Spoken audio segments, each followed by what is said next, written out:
ഒരു നിമിഷം ഒന്നാലോചിച്ചു നോക്കൂ. നിങ്ങൾക്ക് പരിധിയില്ലാത്ത പണമുണ്ട്, സമയമുണ്ട്, നിങ്ങളെ ആശ്രയിച്ചാരുമില്ല. ഭക്ഷണം, ആരോഗ്യം, എന്തിന്? നാളത്തെക്കുറിച്ച് പോലും ചിന്തിക്കേണ്ട ആവശ്യമേയില്ല. എല്ലാം സുരക്ഷിതം. അങ്ങനെ ഒരു സാഹചര്യത്തിൽ ആദ്യത്തെ ഒരാഴ്ചയൊക്കെ സിനിമ കണ്ടും ഗെയിം കളിച്ചും തീർത്തുവെന്ന് വെക്കുക. അത് കഴിയുമ്പോൾ നിങ്ങൾ ശരിക്കും എന്തു ചെയ്യും? ഇതൊരു വെറും ഫാന്റസി ചോദ്യമായിട്ട് കാണരുത്. നിങ്ങൾ അയച്ചു തന്ന ഈ രേഖകൾ മുഴുവൻ ഈ ഒരു ചിന്തയെ അടിസ്ഥാനമാക്കിയുള്ളതാണ്. അതായത്, ജീവിതത്തിൽ നിന്ന് അതിജീവനത്തിന്റെ എല്ലാ സമ്മർദ്ദങ്ങളും അങ്ങ് മാറ്റിവെച്ചാൽ ശരിക്കും അർത്ഥപൂർണമായി എന്തു ബാക്കിയുണ്ടാവും? പണമുണ്ടാക്കാനോ ആരെയെങ്കിലും സന്തോഷിപ്പിക്കാനോ സമൂഹത്തെ ബോധിപ്പിക്കാനോ ഒന്നും ചെയ്യേണ്ടതില്ലാത്തൊരവസ്ഥ. അപ്പോൾ മനുഷ്യൻ സ്വാഭാവികമായും എന്തിലേക്കായിരിക്കും ആകർഷിക്കപ്പെടുക? വളരെ വളരെ രസകരമായൊരു ചിന്താ പരീക്ഷണമാണിത്.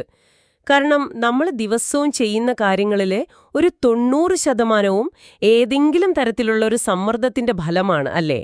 നിങ്ങൾ തന്ന ഈ ലേഖകൾ നോക്കുമ്പോൾ ഒരു കാര്യം വ്യക്തമാണ്.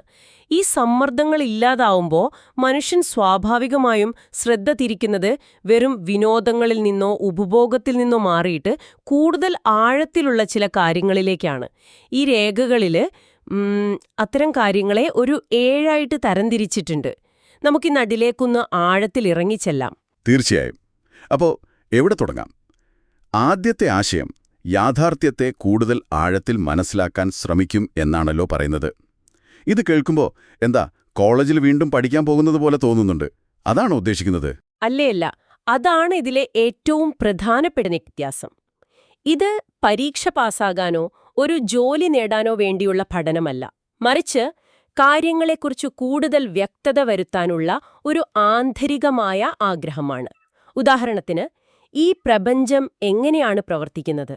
എന്തുകൊണ്ടാണ് മനുഷ്യർ ചില പ്രത്യേക രീതിയിൽ പെരുമാറുന്നത്? ചരിത്രത്തിൽ എന്തുകൊണ്ടാണ് ചില സംഭവങ്ങൾ വീണ്ടും വീണ്ടും ആവർത്തിക്കുന്നത്? ഇത്തരം വലിയ ചോദ്യങ്ങൾക്ക് ഉത്തരം കണ്ടെത്താനുള്ള ഒരു ശ്രമം.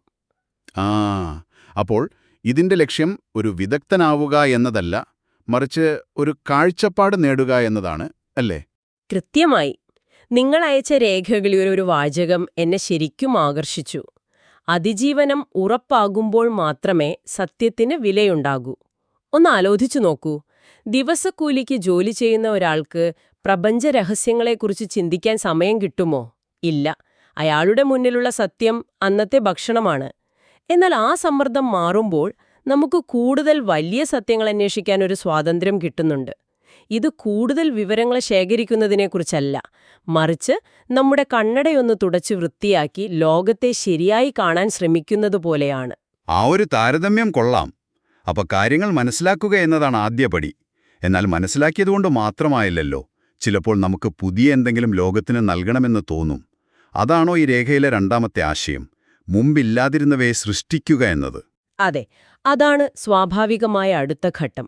പക്ഷെ ഇവിടെയും ഒരു വ്യത്യാസമുണ്ട്. ഇത് പണത്തിനു വേണ്ടിയുള്ള ഒരു സൃഷ്ടിയല്ല. പണത്തിനോ പ്രശസ്തിക്കോ വേണ്ടി എഴുതുമ്പോഴും സിനിമയെടുക്കുമ്പോഴും കലാരൂപങ്ങൾ ഉണ്ടാക്കുമ്പോഴും അതിലൊരുപാട് വിട്ടുവീഴ്ചകൾ വേണ്ടിവരും. എന്നാൽ ആ സമ്മർദ്ദം ഇല്ലാതാകുമ്പോൾ നിങ്ങളുടെ സൃഷ്ടി കൂടുതൽ ശുദ്ധവും സത്യസന്ധവുമായി മാറും.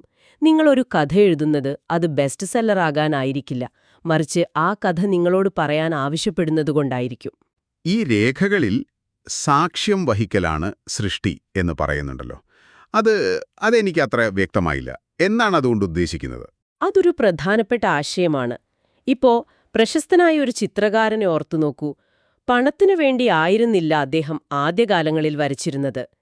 തന്റെ ഉള്ളിലെ സംഘർഷങ്ങളോ സന്തോഷങ്ങളോ ലോകത്തോട് പറയാനുള്ള ഒരു മാർഗമായിരുന്നു അത്. അതാണ് സാക്ഷ്യം വഹിക്കൽ. അതായത്, നിങ്ങളുടെ ഉള്ളിലുള്ള ഒരു സത്യത്തെയോ കാഴ്ചപ്പാടിനെയോ നിങ്ങൾ ലോകത്തിനു മുന്നിൽ ഒരു തെളിവായി അവതരിപ്പിക്കുന്നു. പിന്നീട് വാണിജ്യപരമായ സമ്മർദ്ദങ്ങൾ വരുമ്പോൾ പലപ്പോഴും ആ ഒരു തനിമ നഷ്ടപ്പെട്ടേക്കാം. പണമൊരു ഘടകമല്ലാതാകുമ്പോൾ നിങ്ങൾക്ക് ആ ആദ്യകാലത്തെ ശുദ്ധമായ സൃഷ്ടിയിലേക്ക് മടങ്ങിപ്പോകാൻ സാധിക്കും. മനസ്സിലായി. അപ്പോൾ അത് കലയിൽ മാത്രമല്ല, ആശയങ്ങളുടെ കാര്യത്തിലുമാകാം. ആളുകൾക്ക് നന്നായി ചിന്തിക്കാൻ സഹായിക്കുന്ന ടൂളുകൾ ഉണ്ടാക്കുക എന്നൊക്കെ ഇതിൽ പറയുന്നുണ്ട്. അപ്പോൾ അതും ഒരു തരം സൃഷ്ടിയാണല്ലേ? തീർച്ചയായും.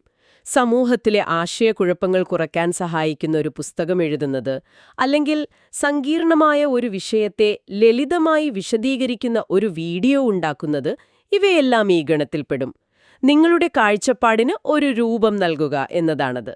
ഓക്കെ. അപ്പോൾ നമ്മൾ ലോകത്തെ മനസ്സിലാക്കി അതിലേക്ക് നമ്മുടേതായ എന്തെങ്കിലും സംഭാവന നൽകി. ഇനി അടുത്തത് മറ്റുള്ളവരുമായി ബന്ധപ്പെട്ട ഒന്നാണ്.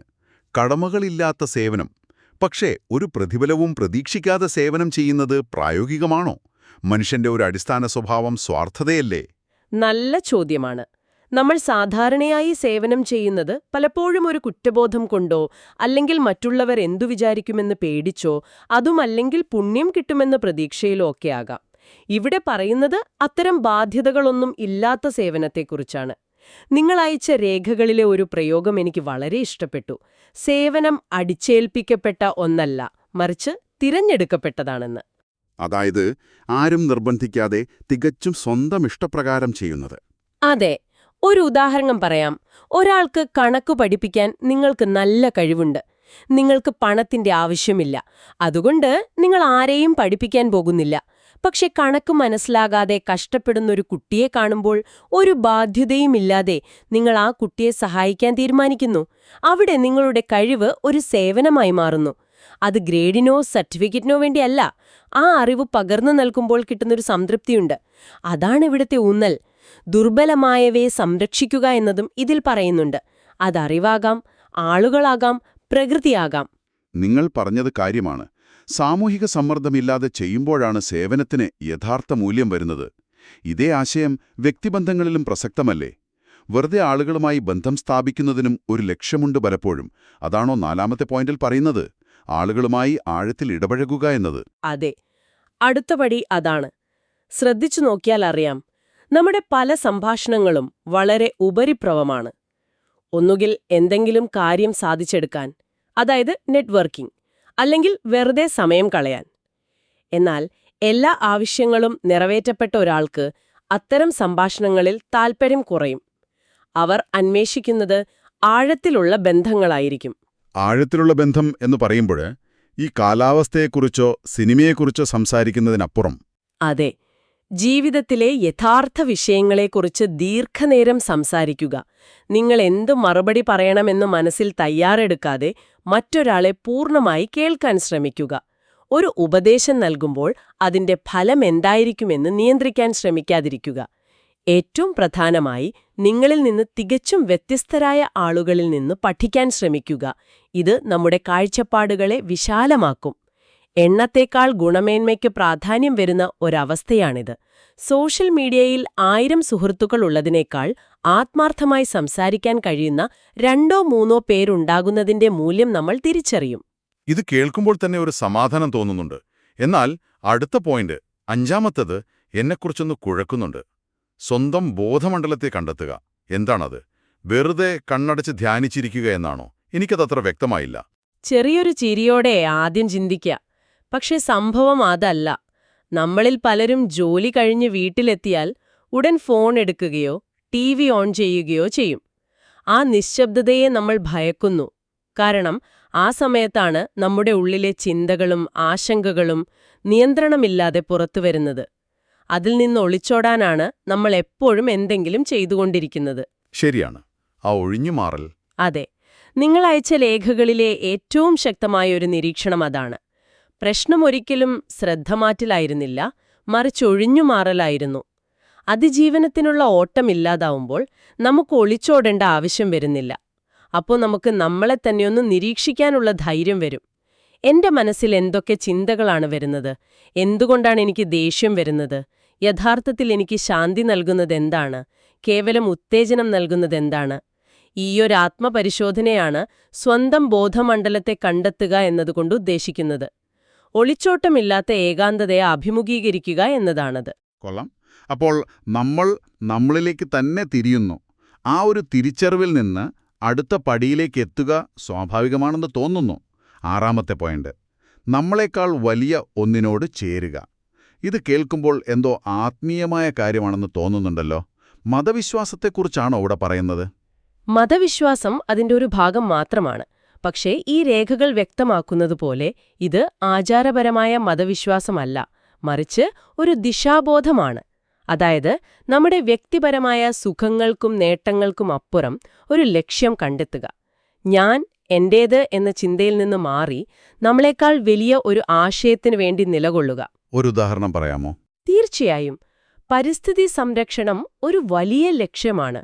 അത് നിങ്ങളുടെ ജീവിതകാലം കൊണ്ട് പൂർത്തിയാക്കാൻ കഴിയുന്ന ഒന്നല്ല.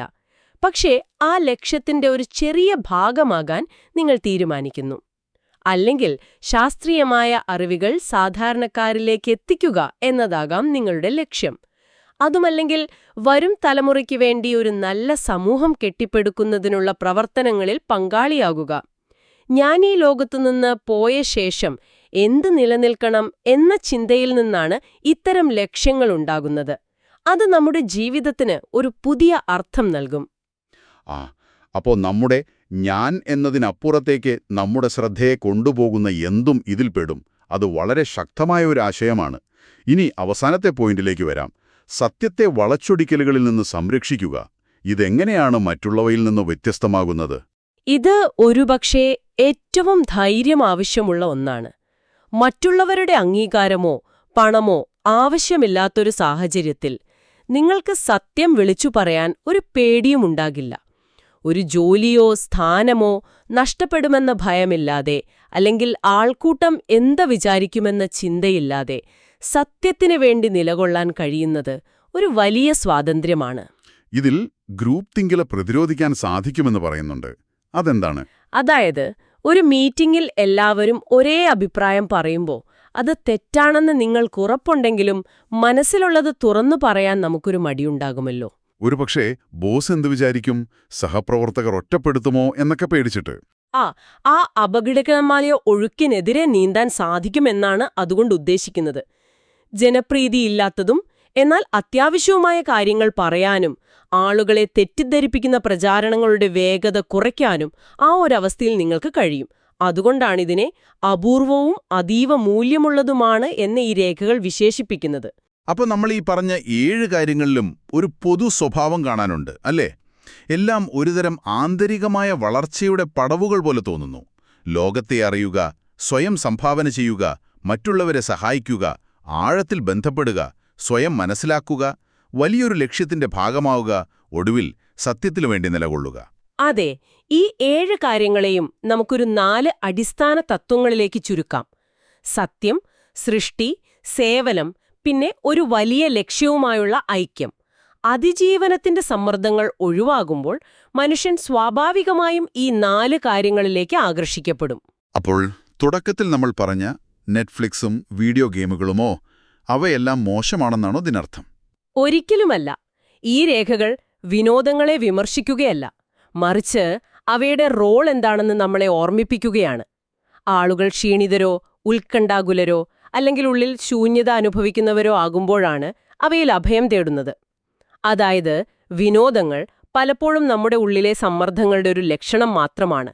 ആ സമ്മർദ്ദങ്ങൾ നീക്കം ചെയ്താൽ അവയുടെ ആകർഷണം സ്വാഭാവികമായും കുറയും.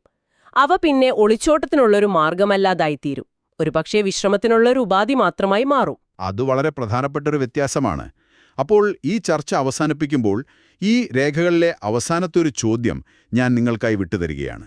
നിങ്ങൾക്കത്രമൊരു പൂർണ്ണ സ്വാതന്ത്ര്യം ലഭിച്ചിരുന്നെങ്കിൽ ഒരുപക്ഷേ ചെയ്യാനൽപ്പം ഭയം തോന്നുമെങ്കിലും ഇതാണ് ശരി എന്ന് നിങ്ങളുടെ ഉള്ളിൽ നിന്ന് തോന്നുന്ന എന്ത് കാര്യമായിരിക്കും നിങ്ങൾ പിന്തുടരുക?